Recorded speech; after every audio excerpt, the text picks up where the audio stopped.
اور اس سیشن کے بعد میں آپ سب کی تالیوں کی اجازت سے اگلے سیشن کی جانب بڑھوں گا. اگر آپ تالیاں بجائیں گے تو میں مشاعرے کا آغاز کروں گا.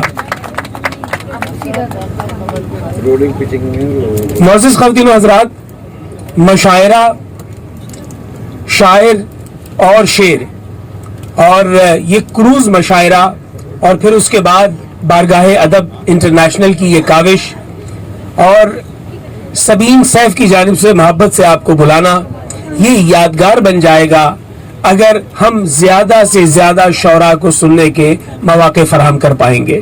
ہم کوشش کریں گے کہ جتنے شعراء تمام ہی ذی وقار ہے، واجب الاحترام ہے، ہم سب کو سننا چاہتے ہیں. بس شرط اول یہ ہے کہ اگر آپ نے 2 سے 3 اشعار پر اکتفا کر لیا تو کبھی ممکن ہے کہ سب پڑھ کر جائیں گے، وگرنہ دل میں یہ میری جانب سے، اور کسی کے لیے میں نہیں کہہ رہا، میری جانب سے یہ خالص رہ جائے گی کہ بحیثیت ناظم میں سب کو پڑھوانے میں کامیاب نہیں ہو سکا. تو میری دستبستہ التماس ہے کہ 2-2 3-3 اشعار کے ساتھ اپنا تعارف پیش کر کے آگے بڑھ جائیے، اس لیے کہ آپ وہ سب لوگ ہیں جنہیں سب لوگ جانتے ہیں اور آپ شعری ادبی منظرنامے میں اپنی ایک جداگانہ شناخت بھی رکھتے ہیں. تو میں چاہوں گا کہ سب سے پہلے آج کے مشاعرے کے صاحب صدر کو اناؤنس کروں، اور صاحب صدر کو اناؤنس کرنے سے قبل میں ایک بات کہتا چلوں.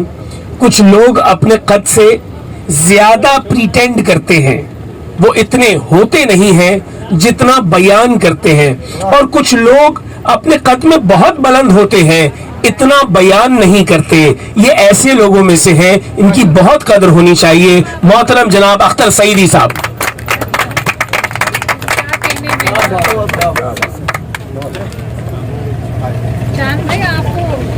سب کو لے کے جائیں خواتین کوئی نہیں پڑھ سکتا.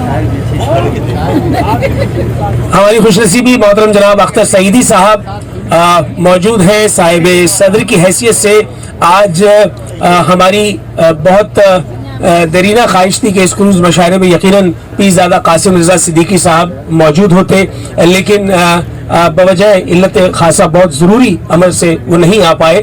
لیکن یقیناً ان کی جانب سے بہت سارا محبتوں کا پیغام سبین سیف کے ذریعے بھی پہنچا اور پھر مامون احمد خان صاحب کے ذریعے بھی پہنچا.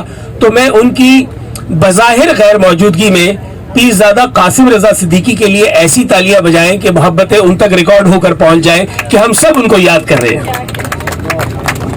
اور اس کے بعد کامران بھائی کے کہنے پہ بجا دیجئے. آپ سب کو اپنی اپنی امی کی قسم میں بجا دیجئے، بجا دیجئے.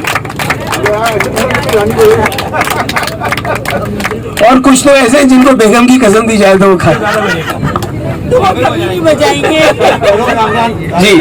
اور اس کے بعد میں مشاعرے میں آگے بڑھتے ہوئے آج کے تقریب کے مہمان خصوصی انہیں اناؤنس کر رہا ہوں. اس سے قبل میں آپ کو یہ بتا دوں کہ بحیثیت شاعر ان کا تعارف، بحیثیت قانون دان وہ معروف ہے. آپ کی بھرپور تالیوں میں آج کی تقریب کے مہمان خصوصی محترم جناب افتخار ملک ایڈوکیٹ صاحب. آپ کی بہت سی تالیاں. آئرین فرد جو ہے وہ ہمارے پیچھے پیچھے تشریف لا رہی ہیں.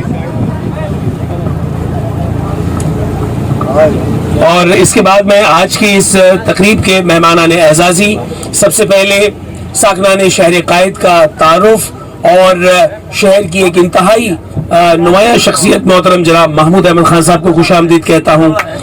اس کے بعد میں محترم جناب اقبال لطیف صاحب کو خوش آمدید کہتا ہوں، جو پاکستان ٹیلی ویژن کے ایز اے پروڈیوسر اور شہر میں ڈرامہ، تھیٹر اور جتنے فنون لطیفہ کے عنوانات ہیں اس کے حوالے سے arts council of Pakistan Karachi میں محمد احمد شاہ صاحب کے ہراول دستے کا وہ سپاہی ہے جس کے سوا آرٹس کونسل کا پورا احوال بیان نہیں ہو سکتا.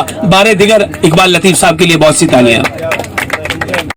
اور اب میری جانب کر لیا ہے، اور ایک ایسا شاعر جو حقیقی شاعر ہے، اصلی شاعر ہے، سچے لفظوں کا شاعر ہے، جس کا شعر خود چیخ چیخ کر بولتا ہے کہ تم مجھے سنو، نہیں سنو گے تو سیسا بن کے کانوں میں داخل ہو جاؤں گا. شبیر نازش ہمارے ساتھ موجود ہیں اور مہمان اعزازی کے طور پہ میں چاہوں گا کہ وہ آگے تشریف لائیں. میں نے آپ کے شعر کو سیسے کی جو ہے تمثیل دے دیا معذرت کے ساتھ.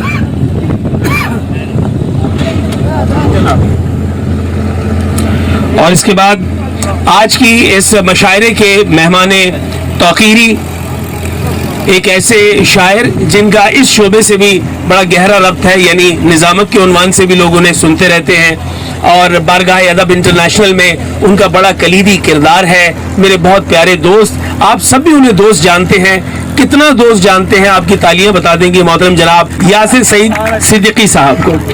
اور اس کے بعد دوسری ہماری مہمان توقیری محترمہ سعدیہ سراج صاحبہ، آپ کو بھی ہم یہاں خوش آمدید کہتے ہیں، اور سعدیہ سراج کو میں اکیلا خوش آمدید کہہ رہا ہوں، اگر آپ تالیاں بجا دیں گے تو وہ سمجھے گی سب کہہ رہے ہیں۔